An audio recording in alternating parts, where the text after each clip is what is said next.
Hi, this is Rick Blake. I'm acting as Mayor Pro Tem today.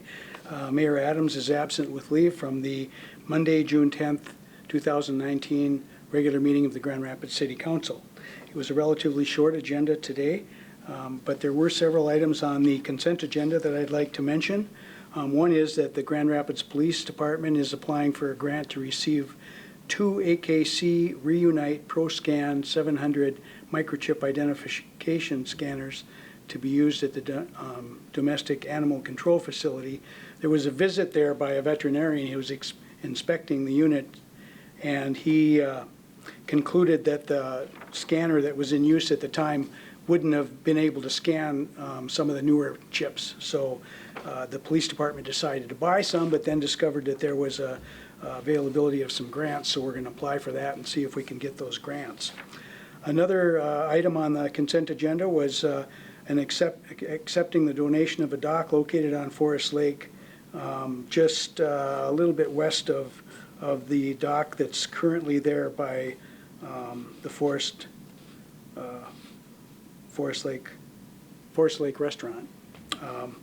And they're going to maintain that too. That's part of the Adopt a Park program. One other item, the pedestrian bridge, there was a change order because the water level has been high, and that's added about 9 days to the estimated completion of that pedestrian bridge over the Mississippi River.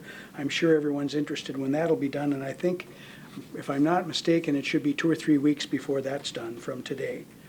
One other item of interest, I think, is that we are going to enter into an agreement with Good Space Murals to create a mural on the south wall at the McCostery Art Center. Then the only other item that was on, the only one item on the regular agenda was the IT report by Eric Scott, and he summarized some of the work that's been done over the last year. They replaced quite a bit of equipment that's used for backup of city data. That's very critical. Rebuilt an entire virtual desktop system and replaced 20 thin clients, which are like dumb terminals that use a mainframe type system. And then also ongoing switch replacements. 79 cellular items were replaced. The migration of the cellular service to FirstNet, that was completed, and Eric did mention that was the importance of doing that was emphasized in 9/11. Relocated the police department to temporary headquarters because of the City Hall remodeling, and that also meant that he had to move, so they've moved to the library, the IT department. Upcoming things that the IT department is going to be looking at, replacing 7 to 8 squad car mobile computers, and if you see the inside of a squad car, you'll know how much technology is in there. Replacing about 14 staff computers, installing and configuring the new City Hall door entry and security camera system. That's part of the remodel that's going on. Upgrading phone system hardware, firmware. And then after City Hall is done with the remodel, the IT department will have to move the police and IT back to their rooms in the City Hall.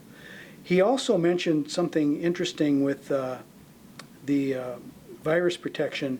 There were 487, almost a half a million emails scanned.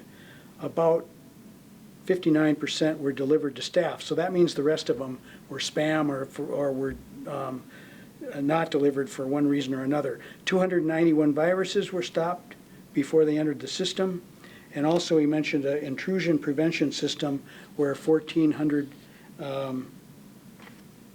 attempted intrusions were stopped.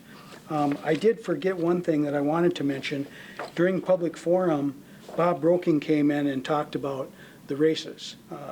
And normally the races will conclude by 10 o'clock, and they'll last all summer. I encourage people to go out there on Thursdays. During the fair, of course, there's additional events. And also on August 30th, that's the only race that he's assuming that it might go a little bit late, and he's saying it might go until 10:30 at the latest. So that's the update of the racing calendar too. So thank you.